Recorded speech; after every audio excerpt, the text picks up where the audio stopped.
vai nesse computador, e aí já vamos passar a palavra para o Luiz, tá? Luiz, então tu podes começar, já estamos gravando aqui. Ok, obrigado. Então, boa tarde a todos. Meu nome é Luiz Antônio Tremé. Hoje eu vou apresentar, então, o projeto de desenvolvimento e validação de um método alternativo para a coleta de variabilidade da frequência cardíaca. Só vou passar aqui, está demorando para passar. Aí. Então, para dar início à minha apresentação, eu preparei esse slide só para ter uma visão geral. No início, eu vou dar uma introdução sobre o que é o sistema nervoso autônomo, depois eu vou me debruçar um pouco sobre a variabilidade da frequência cardíaca, e após entrando em si no objetivo da pesquisa, antes e depois, resultados preliminares e o que se tem até agora. Iniciando pelo sistema nervoso autônomo, eu coloquei aqui duas perguntas para serem respondidas por mim. Eu começo, então, pela qual a função do sistema nervoso autônomo. É um sistema involuntário que controla a homeostase corporal e reações às modificações de ambiente, né? Então, ele faz, eu botei aqui como exemplo três coisas que ele controla, como coração, digestão, respiração, e é ele que mantém, então, o corpo sempre em um modo de homeostase mesmo, né? Então, equilibrado, né? E também sempre se modificando conforme aparecem as coisas no ambiente, então, conforme o corpo necessita adaptação. E para que serve o sistema nervoso simpático e parasimpático, que são duas subdivisões do sistema nervoso autônomo. Então, o simpático, ele está responsável pela resposta de luta ou fuga, é aquele que ativa mais o sistema, né? Ele deixa o coração mais acelerado, a respiração mais acelerada, tudo para uma resposta ao ambiente de certa forma perigo, né? Mas não só necessariamente ao perigo, mas para um estímulo vindo do ambiente. E já o sistema nervoso parasimpático, ele tem como resposta o corpo em descanso. Então, é ele que controla, de certa forma, a homeostase corporal, é ele que mantém o corpo, né, nesse estado de equilíbrio. Entrando agora, então, na variabilidade da frequência cardíaca, eu também coloquei duas perguntas para serem respondidas por mim. E iniciando por o coração é realmente uma máquina. Isso é uma máxima, né, que foi introduzida há muito tempo, onde se pensava que também o corpo era uma máquina, né, que nossos batimentos eles eram padronizados sempre no mesmo tempo, e com o estudo de Walter Cannon, que introduziu o conceito de homeostase em 1929, se descobriu naquele momento em que tinha um estado estacionário, onde então todas as células elas mantinham o corpo em uma homeostase e, de certa forma, tipo, deixando o corpo sempre igual, como se fosse.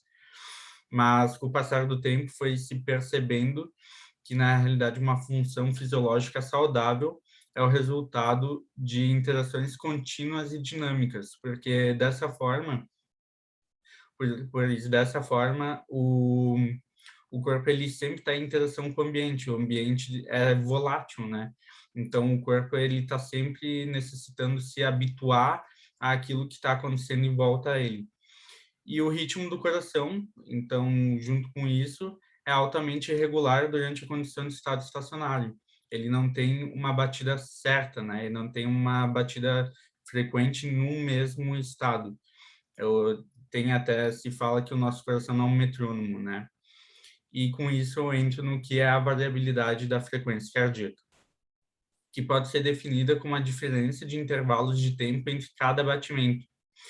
Então, normalmente se pegava e fazia uma medida, né, onde tinha determinado tempo de batimentos por tempo, mas com os estudos se percebeu que cada batimento ele tem uma diferença de intervalo entre si, variando um poucos milésimos de segundo.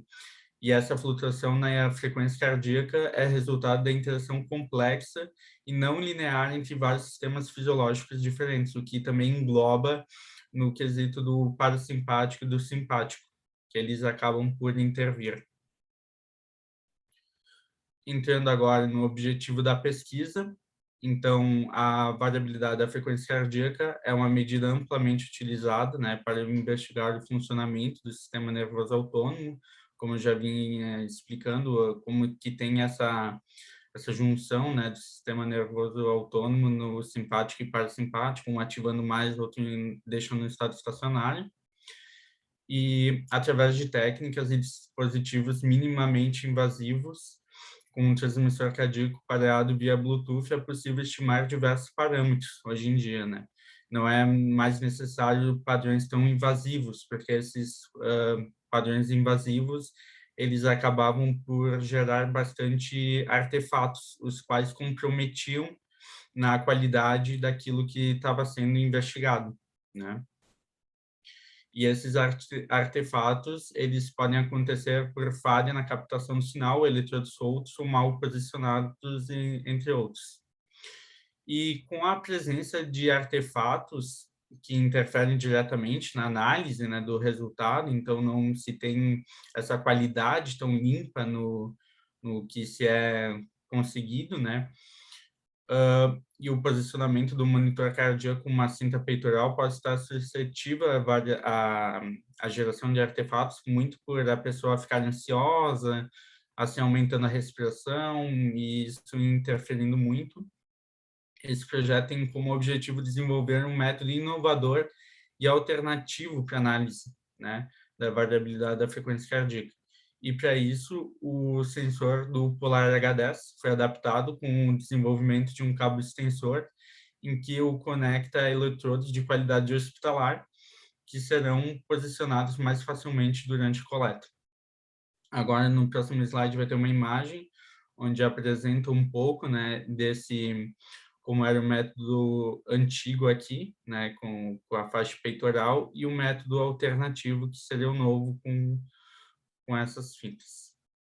Então, a variabilidade entre um e outro é bem baixa, né, dá para ver que não tem tanta alternância, né, não tem tanta diferença entre um e outro, o que é animador para o estudo, né, mostra como o estudo ele tem, de certa forma, uma veracidade, né, mas o problema é que a gente ainda tem uma amostra pequena, que foi feita com uma pessoa. Então, para a gente deixar mais forte estatisticamente, né, a hipótese, a gente vai ter que ainda aumentar o número N, para assim ficar mais uma solidez maior, né? E espera-se então que ao final do projeto seja validado um método inovador de coleta da variabilidade da frequência cardíaca, com potencial para facilitar as etapas necessárias e reduzir a possibilidade de erro de medição pela diminuição, melhorando também a qualidade dos dados adquiridos. E isso é muito importante porque, além da psicologia, vai ajudar em outras áreas também, né? Porque a variabilidade da frequência cardíaca não é necessariamente apenas para a medição do sistema nervoso autônomo, né? Então, isso acaba por ser bem importante. Por fim, gostaria de agradecer a todos que estiveram presentes e por terem, né, estado aqui presente. Muito obrigado. Sobrou 1 minuto e 20. Tá, então, perfeito, beleza. Muito bem, Luiz. Vamos agora aos comentários. Eu tenho alguns, mas eu queria ouvir um pouquinho. Vamos começar pelos alunos de iniciação.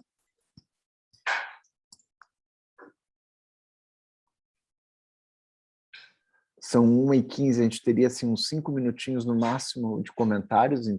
São 1h13, desculpa. 5 minutinhos no máximo, então vamos lá? Então eu vou começar rapidamente. Eu ainda não te conheço pessoalmente, Luiz, mas gostei bastante de te ver falando e gostei bastante da tua apresentação. Deu para ver que tu está bastante seguro da tua apresentação, achei ela bem calma, tranquila e bem esclarecida também. Eu só acho que tu teve, acho que 1 minuto, esse 1 minuto sobrando, não sei se foi do tempo total dos 10, então se for dos 10, acho que tu pode aproveitar melhor esse tempo. E eu acho que tu poderia, o teu uso de slides está muito bom, mas eu acho que ainda poderia ter alguns ícones, alguns elementos visuais que que colocassem o que tu tá falando de uma forma. Eu vou botar um vídeo no grupo que talvez possa te ajudar com algumas coisas assim. Se quiser postar o link do vídeo, Pedro, aqui no chat, pode ser interessante também. Se tu achares que vale a pena. Bons comentários, Pedro. Vamos ver mais algum aluno de iniciação que gostaria de complementar?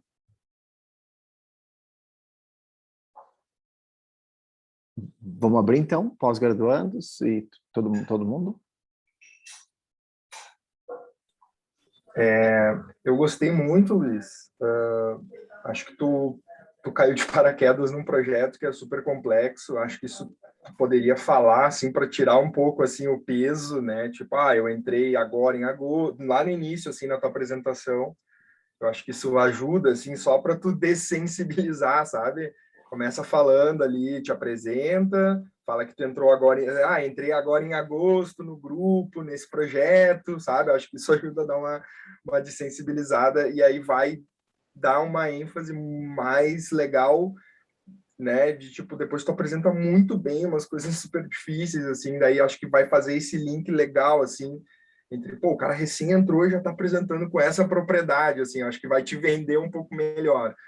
E aí eu vou te fazer só um comentário, assim, que eu daria uma treinada no último slide ali, tá? Lembrando que a tua bolsa é uma bolsa de inovação tecnológica, né? Então, tu trazer isso, assim, né? Tu fala um pouco isso, mas eu achei meio... não me convenci muito, assim, sabe? Eu acho que poderia vender um pouco melhor, especialmente aquela ideia, assim, de, aparentemente funciona o que a gente, né, a nossa hipótese aqui, pelos dados ali, elas aparentemente, né, aparentemente vai dar certo.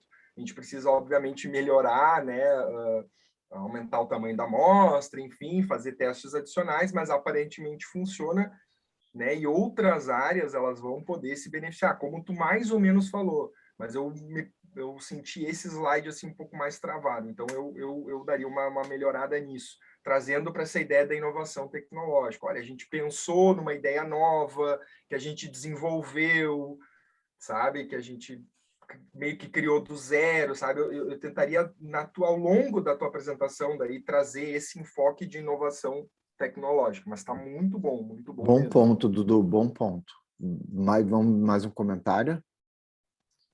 Eu achei também uma apresentação muito boa, bem estruturada, mas eu só ia sugerir que, tipo, se tu perceber que vai faltar tempo de tirar aquele primeiro slide de apresentação geral da apresentação, porque a nossa apresentação ela já vem estruturada, por conta do nosso resumo estruturado, que traz já a introdução, desenvolvimento, resultados, conclusão. Então, se faltar tempo, tu pode ocupar o tempo daquele primeiro slide. Larissa, eu acho que é um bom ponto. Luiz e colegas, isso é mais importante numa aula mais longa. Numa apresentação curta, não é necessário, tá? Eu sugiro suprimir. Mais um comentário, pessoal? Bom, eu acho que está muito, muito boa. Desculpa. Fala. Não, eu sei falar uma coisa rapidinho. Apesar disso, de talvez puxar o primeiro slide, é legal tu botar aquela numeração ali embaixo, né? Aquele recurso visual que é bem legal. E acho que a parte mais forte é ali aquela parte de introdução, tá bem legal, tá bem apresentada. Mas eu concordo com o Pedro que talvez sempre dá para reduzir mais o texto. Quanto menos texto no slide, menor, essa é a minha opinião, assim. Então, né, se tu tiver só os tópicos que tu vai te lembrar deles e falar, e ter mais recursos visuais, melhor. Mas, enfim, eu achei excelente também. Luiz, eu só de forma muito rápida, eu acho que está muito boa a apresentação. Eu fiz algumas anotações ali. A apresentação deste trabalho em versões anteriores, e muito talvez direcionada pela composição que o Bruno fez, e que acho que o Fernando Rainho fez há mais tempo atrás, ela envolvia, em geral, uma figura ilustrativa dos diferentes ramos do sistema nervoso. Né? Eu acho que mais elementos visuais te ajudariam na apresentação, a capturar um pouquinho a atenção do ouvinte da plateia, tá? Tu usa 2 slides para falar que estão escritos objetivo da pesquisa, mas não está declarado o objetivo da pesquisa. Então, eu acho que o que tu está dando ali é um pouco o contexto da pesquisa, não é o objetivo. E acho que aí no slide de objetivo da pesquisa, tu tem que dizer bem claro qual é o objetivo do estudo mesmo, tá? No teu slide, os resultados preliminares, ali a tabela, eu acho que tu precisa explicar um pouco melhor, tá? Porque ela não é uma tabela autoexplicativa, toda elas são abreviações, né? Então, assim, tu precisa explicar um pouquinho melhor o que tem de diferença ou não tem de diferença entre um e outro método na tabela. Então, eu dedicaria mais tempo para explorar o resultado, né? Mesmo que seja n igual a 1, né? Isso é parte de um projeto de iniciação científica e nós estamos aqui testando, desenvolvendo um pouquinho aí. Muito provavelmente vão te perguntar o impacto da pandemia no projeto, né? E aí isso tem algo importante tu considerares, tá? E depois tem uma frase ali que tu diz reduzir possibilidade de erro de medição pela diminuição. E para mim não ficou tão claro o que tu quer dizer com isso, tá? Talvez tenha que deixar um pouquinho mais clara aquela frase ali, aquele pedaço da frase, tá? No mais, eu acho que está bastante bom mesmo, né? Ainda mais considerando o teu tempo no projeto, eu concordo plenamente, dá destaque para isso, as pessoas vão se surpreender pelo domínio do conteúdo em função do teu pouco tempo no projeto, tá? Muito bem. Lembrando, né, pessoal, nas bancas, procurem fazer um registro do que os avaliadores falarem, tá?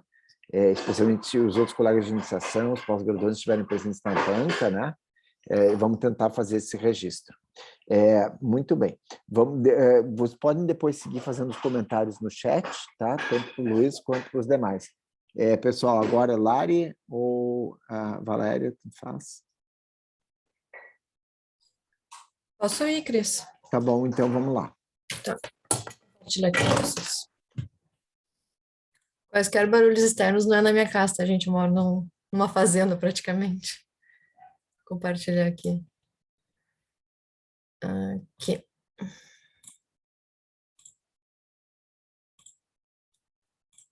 Estão vendo a minha tela? Tá. Deixa eu aqui botar um minutinho. Tá. Bom, boa tarde a todos. Meu nome é Valéria Cabeda e hoje eu vou apresentar o projeto sobre análise da variabilidade da frequência cardíaca em mulheres com transtorno de estresse pós-traumático, orientado pelo professor Dr. Christian Christensen. Aqui é um breve roteiro de como se dará minha apresentação esta tarde. E o meu projeto, ele está vinculado ao grupo de pesquisa Cognição, Emoção e Comportamento, coordenado também pelo professor Dr. Christian Christensen, do programa de pós-graduação em Psicologia. Para introduzir o projeto a vocês, o transtorno de estresse pós-traumático, ele trata-se de um transtorno em que há sintomas persistentes de revivência, evitação a entorpecimento e excitabilidade aumentada após a exposição ao evento traumático. Uma das alterações que o TEPT nos traz diz respeito à resposta fisiológica. E para que nós possamos entendê-la, nós precisamos falar em sistema nervoso autônomo, que trata-se de um sistema que nós não temos um controle consciente e que nos gera respostas fisiológicas autonômicas. Essas respostas fisiológicas, como, por exemplo, dilatação de pupila, aumento de frequência cardíaca, nos preparam para algumas situações. O sistema nervoso autônomo, ele é dividido em simpático e parasimpático. O sistema nervoso autônomo simpático, dentre as suas diversas ações, uma de suas principais é preparar o corpo para agir em momentos de estresse, como luta ou fuga. Quando se prepara o organismo para agir, nós temos um aumento de fluxo sanguíneo dentro do nosso organismo e, consequentemente, um aumento de frequência cardíaca. Já o sistema nervoso autônomo parasimpático, uma de suas ações é ser especializado em restaurar o estado de repouso e também conservação de energia, que, consequentemente, fará com que nós tenhamos uma diminuição da frequência cardíaca. Portanto, para avaliar assim, como que funciona a questão dessa oscilação que nós temos, uma forma de avaliação autonômica e que se tem mostrado eficaz do funcionamento do sistema nervoso autônomo e também uma medida não invasiva é a mensuração da variabilidade da frequência cardíaca. Enquanto que maiores medidas apontam um quadro de boa adaptação do organismo e mostram mecanismos autonômicos eficientes, parâmetros diminuídos retratam indício de adaptação anormal e insuficiente do sistema nervoso autônomo, que implica, então, em um deficitário funcionamento fisiológico.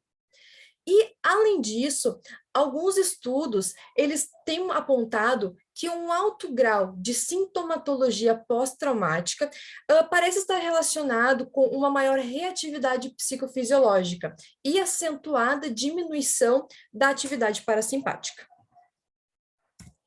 Portanto, o objetivo deste estudo é explorar a influência da sintomatologia pós-traumática na variabilidade da frequência cardíaca de mulheres com TEPT.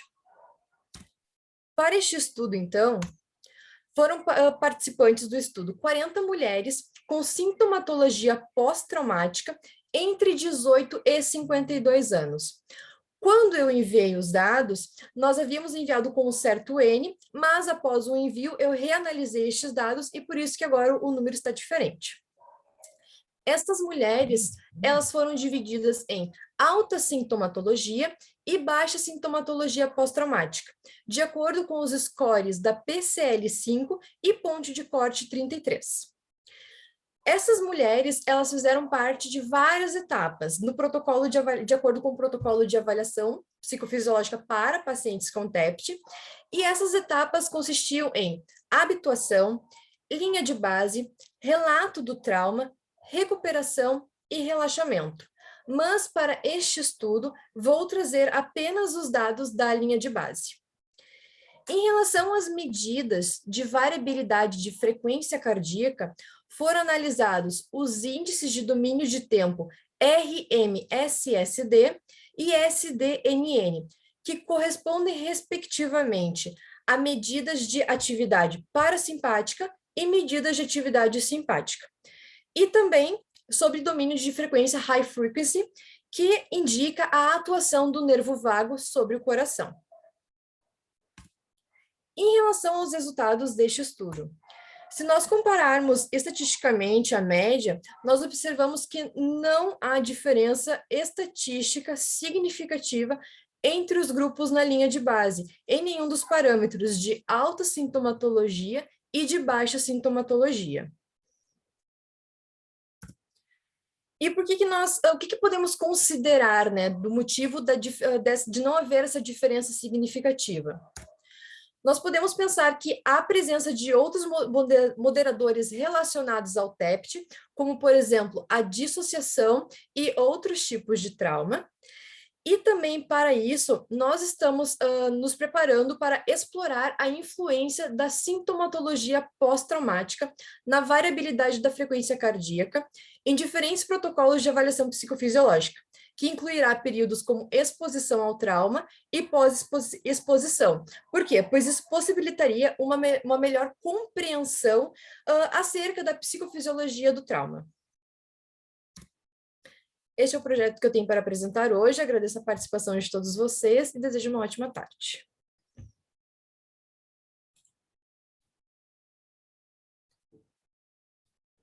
Muito bem. Sobrou 3 minutos e 50. 13h50. Eu estou tentando falar devagar. Uhum. Vamos lá, comentários, vamos aproveitar o tempo. Eu queria comentar que a Valéria fala muito bem. Ela apresenta muito bem, assim, ela se faz ser ouvida. Eu acho isso muito legal, assim. Então, eu acho que está muito bem apresentado, tu tem uma dicção muito boa, assim, que nem a Dani colocou ali, tu tem uma eloquência muito boa, realmente, assim, acho que isso ajuda muito, assim, a aprender atenção e a gente prestar atenção, assim, no que tu está trazendo pra gente, acho que tá bem bem apresentado mesmo. Gostei bastante.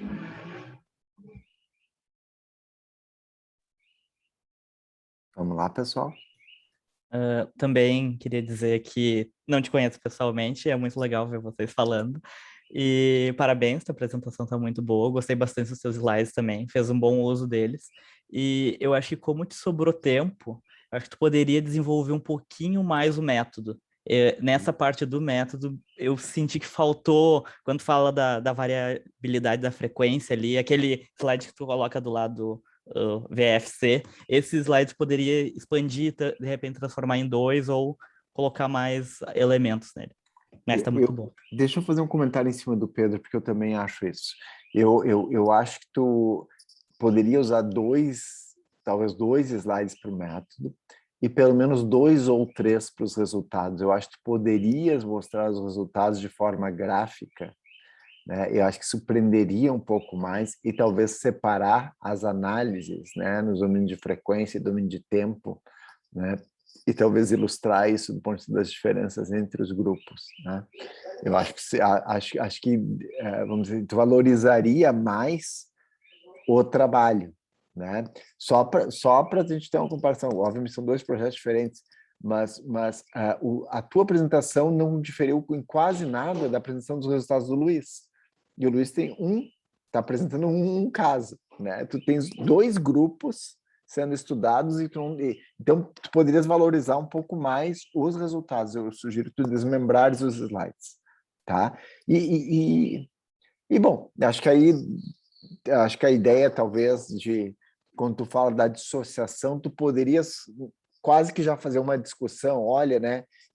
Outros estudos anteriores apontaram a dissociação como um fator, né, influente nessa associação entre a sintomatologia e a variabilidade, né? Acho que até poder citar alguma coisa da literatura valeria, de forma breve, valeria na discussão. Mas eu queria deixar aberto para todo mundo comentar. Valéria, eu adorei. Primeira vez que eu te vejo apresentar também, né? E me chamou a atenção a forma que tu consegue se expressar, realmente prende a nossa atenção. Tu parece bem empolgada com o projeto, que eu vejo como ponto positivo. Eu adorei a forma que tu descreveu a variabilidade da frequência cardíaca, ficou bem didática, e que a ponte que tu fez em relação à sintomatologia pós-traumática, né? Eu também ia comentar em relação ao protocolo, porque eu acho que seria legal a gente visualizar completo, principalmente que tu também fala dele de novo, quando você vai falar sobre as considerações futuras. Então, acho que a gente conseguindo visualizar o protocolo, a gente consegue até entender o que é que tu pretende fazer no futuro, né? E aí, fazendo a ponte com a associação, justamente o que ele disse, que estudos anteriores apontam que a associação às vezes inibe a reatividade, isso conseguindo visualizar com o protocolo, eu acho que talvez fique mais claro para quem não tem familiaridade com o que vai ser feito, né? Mas eu adorei, acho que foi ótimo. Val, só tenho elogios. Tua apresentação estava muito boa, os slides estão lindos, maravilhosos, dá para ver o quanto tu se dedicou para montar a pesquisa, para montar a apresentação, e acho que isso aparece bastante na tua fala também, né, o quanto tu estudou o assunto, o quanto tu praticou. Eu talvez só cuidaria um pouquinho o tempo, cuidaria no sentido de falar um pouquinho mais devagar, para a gente conseguir te acompanhar, mas tá muito bom mesmo, tá bem legal. Deixa eu só comentar sobre isso, acho bem uma questão técnica de como a gente apresenta, a gente fala de questões técnicas do slide aqui, o que deixa ele mais bonito, o que deixa mais atraente, o que deixa ele mais informativo e tal. E tem questões da nossa fala que são técnicas também, né, do tipo não usar muito aquelas bengalinhas da linguagem de ficar falando né, e acho que tu está sendo muito elogiada hoje justamente, Valéria, porque tu tem uma prosódia muito boa, tu puxa aquelas coisas, né, tu marca bem as sílabas, fica bem, tem a prosódia aquela que aumenta o interesse das pessoas e toma e volta, né, significa uma prosódia muito, que é essa entonação, né, então, significa muito monótono, às vezes as pessoas perdem interesse. Então, isso é muito legal, é bem técnico, uma questão bem técnica que tu está se esforçando para deixar boa e tem resultado, né? Olha aí. Mas para além, eu acho que eu não concordo, né? Minha opinião, acho que a tua velocidade de fala tá boa, né? Eu acho que talvez isso que o pessoal, essas coisas que o pessoal falou, vão enriquecer um pouco da apresentação e vão preencher o tempo. Nas considerações finais foi onde eu observei que poderia ter um pouco mais. Por exemplo, quando tu fala ali, vamos ver outros momentos, a gente vai botar o pós-trauma, né, o pré-trauma ali, vamos medir a variabilidade em outros momentos ali, né? Tu poderia falar por que isso vai ser interessante, né? Tu falou, isso vai enriquecer, vai possibilitar, mas por quê? Porque pode ser que a variabilidade da frequência seja diferente na pessoa que tem TEPT quando ela houve trauma, não em linha de base. Então, isso é uma coisa, são coisas que tu pode ir explicando, assim, né? Tu pode falar mais sobre isso, que eu tenho certeza que tu tá apropriada, e daí tu pode só dedicar mais tempo para ir falando sobre, né? Aprofundando mais.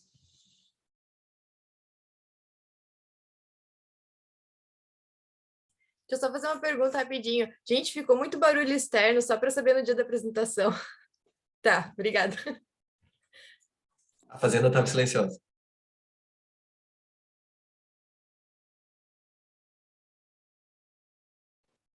Muito bem.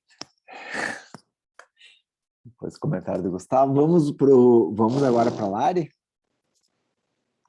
Então, tá. Vamos sim.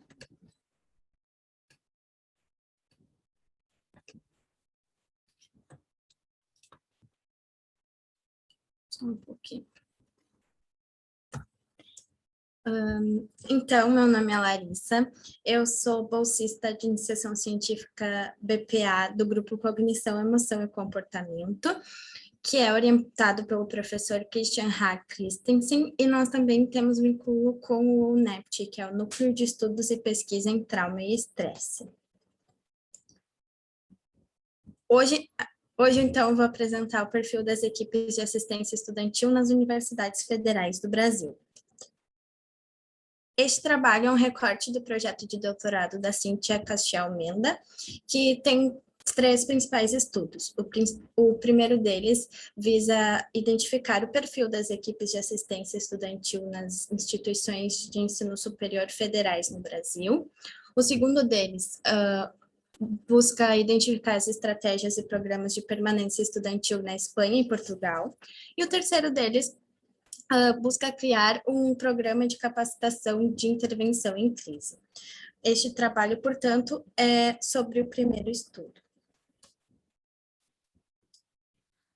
Há 12 anos atrás, foram implementados concursos públicos para a composição das equipes de assistência estudantil, e como primeiros profissionais integrantes foram os assistentes sociais, para darem conta do acesso de estudantes de baixa renda e da distribuição das verbas.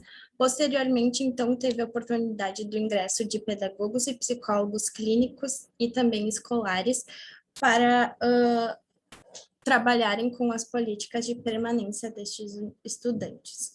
Isso tudo foi possível com a criação do Plano Nacional de Assistência Estudantil, que é o PNAES, que estava, então, voltado para os estudantes de cursos presenciais de primeira graduação das instituições de ensino superior federais. O PNAES, ele tem objetivos claros para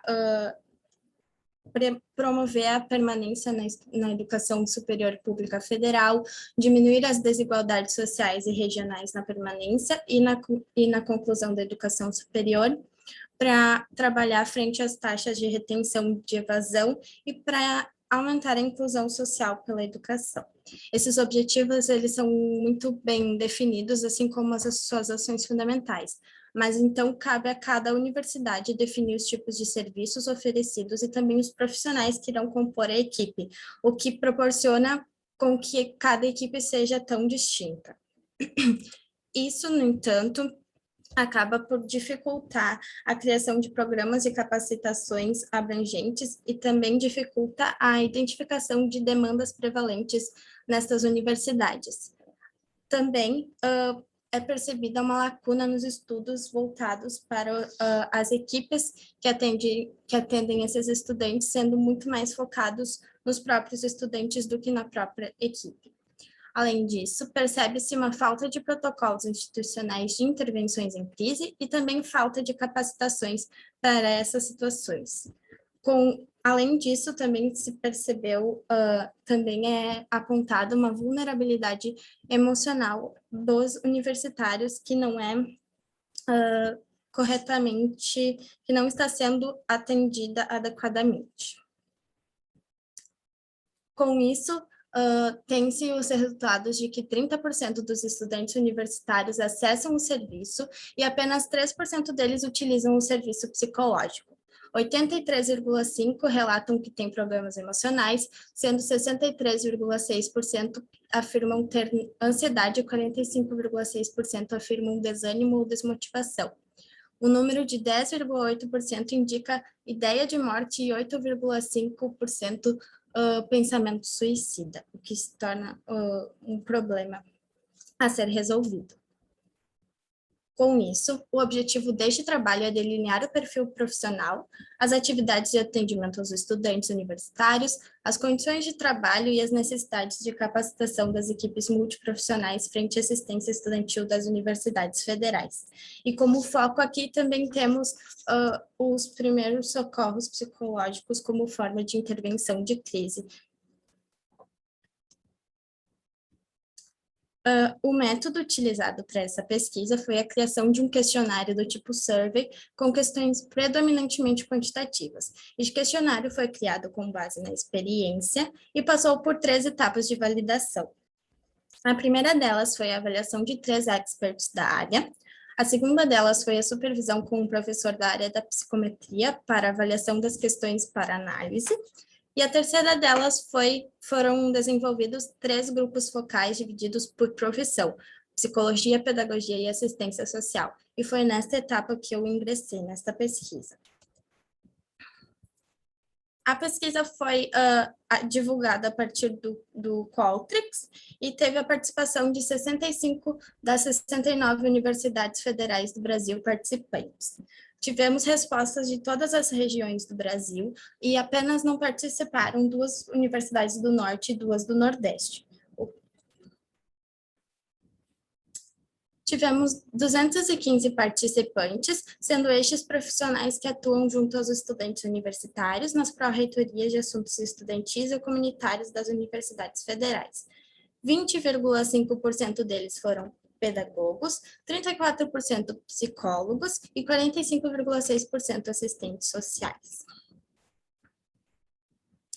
Destes participantes, 100% possuem algum tipo de pós-graduação. 67,4% deles não possuía qualificação em assistência estudantil ao ingressar no serviço. 20% apenas possuía conhecimento sobre assistência estudantil e 83,7% não recebeu qualificação ao ingressar nesse serviço. 67,4% deles afirmam que também não receberam capacitação na área de assistência estudantil ao longo do seu serviço. E ao destacar algumas das situações de crise que eles se sentem capazes de atender, são várias, aqui eu trago apenas algumas que são as que eles menos se sentem capazes. Podemos citar acidentes envolvendo feridos na universidade, violência urbana e terrorismo, desaparecimento de estudantes, abuso de substâncias e surto psicótico.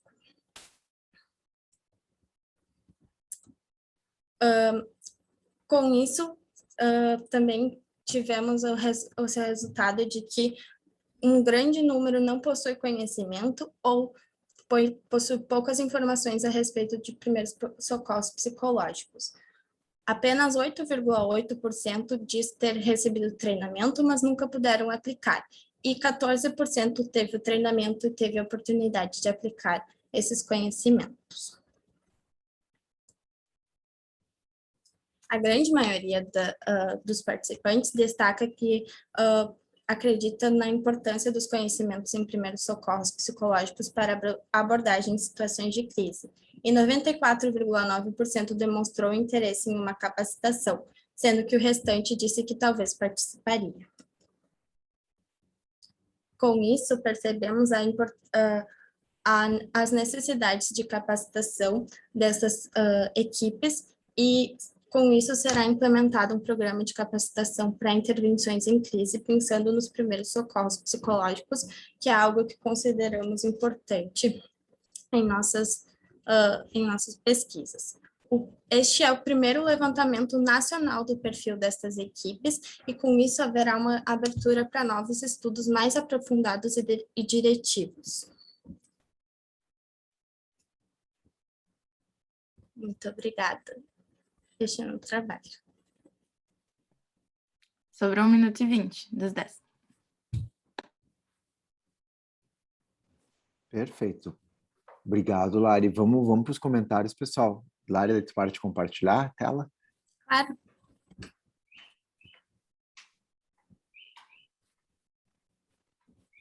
Muito bem. Vamos lá?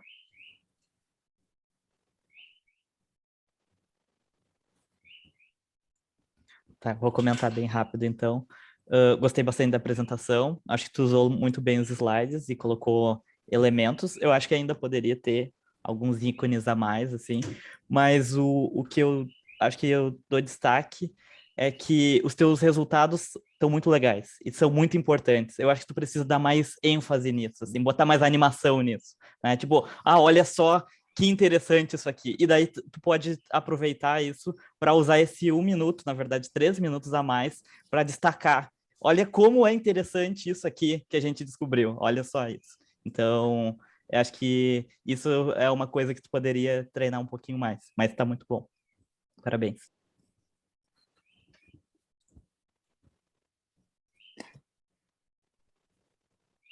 Pessoal, vamos lá, mais comentários. Só para dizer que eu concordo com o Pedro também. Eu acho que assim, eu acho que a gente precisa, Lari, evidenciar a importância dos resultados, né? E de novo, né? E o ineditismo do projeto, né? O ineditismo da pesquisa, né? Eu acho que isso aí precisa. E eu não sei como, mas eu acho que eu fico pensando como é que a gente poderia, que elementos visuais poderiam aprimorar um pouquinho a apresentação, mas não tenho uma ideia tão clara sobre como fazer, tá? Mas vamos para as perguntas, para os comentários, desculpa.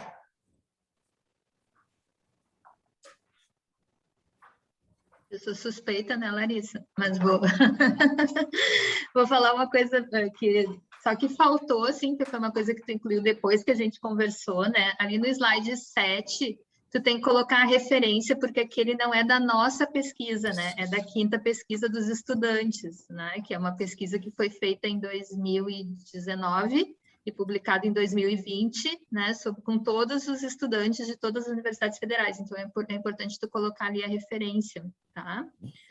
Uhum. E essa questão um pouco, né, do que o Pedro e o Cris falaram, eu também, né, a gente já tinha comentado na segunda-feira, assim, dessa importância, assim, da novidade, né, do que está sendo trazido, assim, e tentar, é uma coisa um pouco difícil, assim, porque a gente tem muitos dados, né, e a gente fez um recorte bem pequenininho para a apresentação da Larissa, né? Então, e a gente tem, né? A Larissa está acompanhando desde lá, né? Do grupo focal. Então, ela tem a ideia do todo. E aí a gente meio que se perde quando vai transmitir para os outros, porque a gente acha que os outros também têm essa mesma ideia do todo que a gente tem.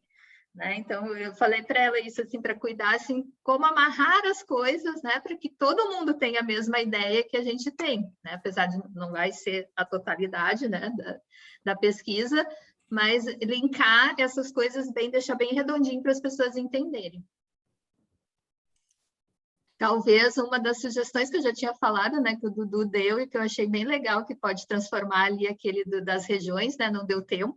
Eu vou tentar fazer o do mapa, né, que eu achei bem legal, assim, a gente, ao invés de colocar o gráfico, colocar um mapa com as respostas de cada região. Acho que isso vai destacar bem.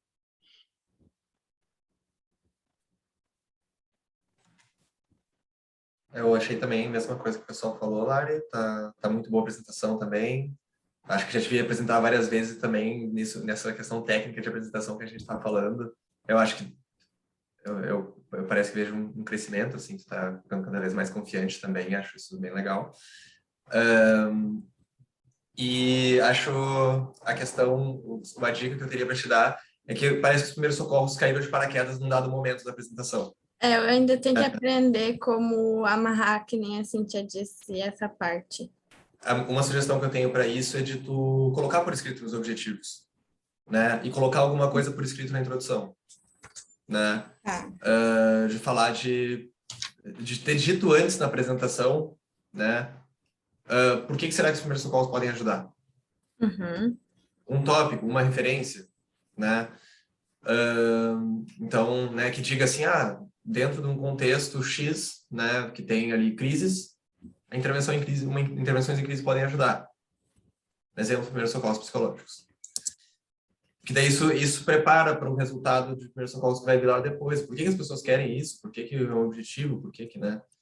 Então, eu acho que falta na introdução, um tópico, nos objetivos, estar escrito, e daí os resultados já estão excelentes, né? Uhum. Então, essa é a minha sugestão.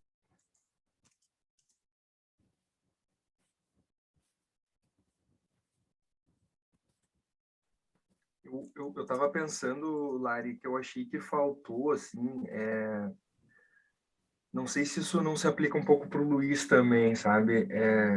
Eu particularmente não gosto muito de conclusões genéricas, assim, tipo, esse estudo vai ajudar intervenções, tipo, fica uma coisa meio como, sabe? Então, por exemplo, especialmente quando tu fala na questão da intervenção, tipo, vocês já têm uma ideia mais concreta de para onde vai a intervenção, né?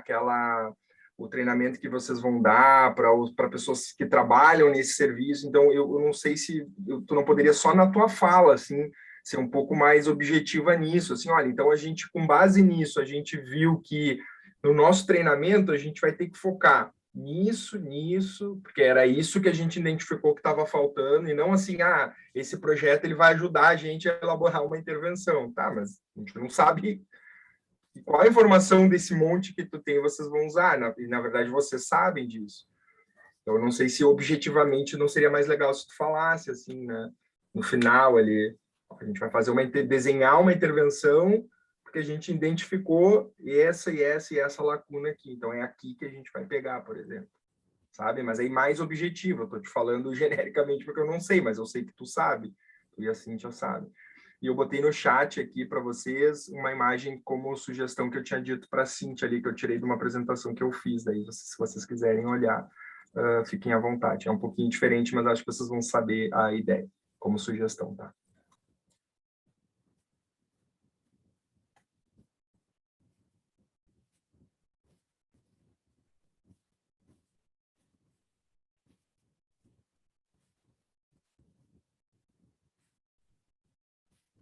Pessoal, mais um comentário, estava aqui tentando ver a imagem que o Dudu botou. Tá, agora abriu.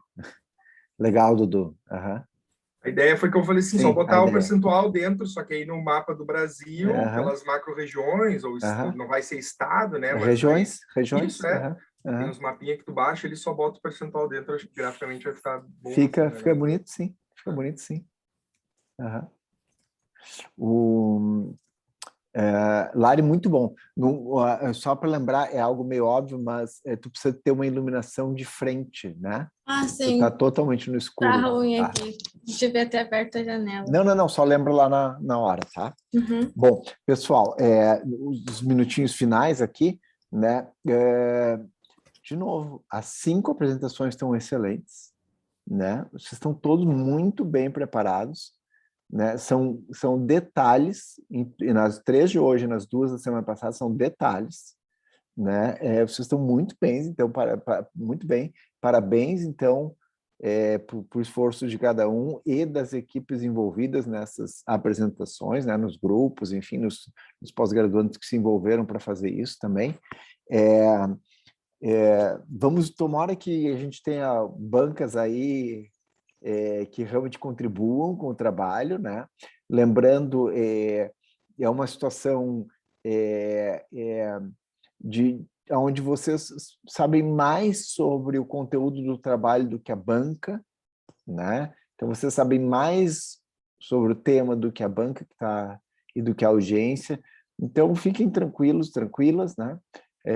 Isso é uma oportunidade também de aprendizagem, da gente desenvolver e poder testar essas habilidades de comunicação oral, né? Isso é importante na atividade profissional da gente, independente se vocês vão migrar vão seguir uma carreira acadêmica ou não, né? Nós nos expressarmos de forma escrita, de forma oral, isso é fundamental, né? do ponto de vista do nosso desempenho profissional. Então, pensem nisso como uma oportunidade de aprendizagem e também de desenvolvimento dessas competências, né? Tomem nota, fiquem atentos às perguntas, né? E encarem as perguntas de uma forma como comentários construtivos, né? E aí tentem desenvolver em cima da pergunta, né? Bom, muito bem. Então, vamos ver. O Gustavo está achando engraçadíssimo isso. Quer comentar, Gus? O Luiz colocou. O que é? Nada, Cris. Isso. Gente, a reunião está sendo gravada, só queria dizer. Isso. Pelo menos ninguém tentou vender cadastro de CPF e e-mail até agora. Então, já estamos no lucro. Bom, pessoal, 2 comentários, um muito rápido. Para quem quiser se inscrever no reunião anual da Sociedade Internacional de Estudos Traumático, dia 30 é o último dia com desconto da inscrição, né? Então, eu acho que seria legal, mesmo quem não vai apresentar, se quiser se inscrever para assistir a um congresso internacional de alto nível sobre trauma e estresse, né? É online, depois isso fica gravado, né? Esse ano, exemplo do ano passado, que o Gus se inscreveu e ganhou o prêmio para registration, né? Para inscrição. Esse ano foi o Saulo, né? E não foi marmelada, eu simplesmente sou o chair ali da comissão que avalia, mas não foi. Né? Então, assim, o Saulo se inscreveu e ganhou, entre outros colegas, vai receber o prêmio que é a inscrição gratuita no evento, né? Bom, a Laura também se inscreveu, a gente pensou talvez esperar o próximo ano, a gente conversou um pouquinho sobre isso, né, Laurinha? Então, porque aí o próximo ano é presencial, né? Então, a reunião anual, deve ser a 37ª reunião anual, deixa eu ver aqui para não dizer bobagem.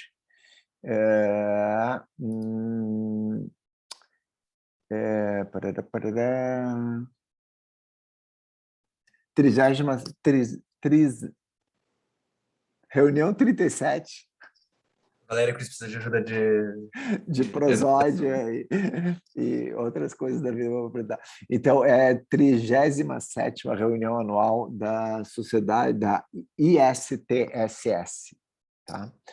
E ela ocorre de 2 a 5 de novembro.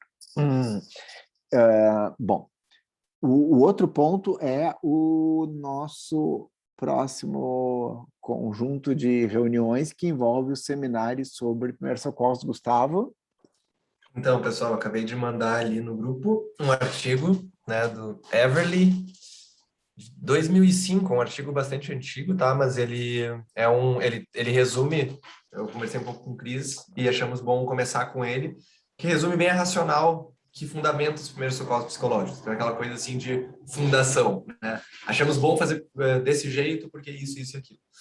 Então, eles dão uma levantada, assim, quais são essas evidências que levam a querer fazer os primeiros socorros desse jeito.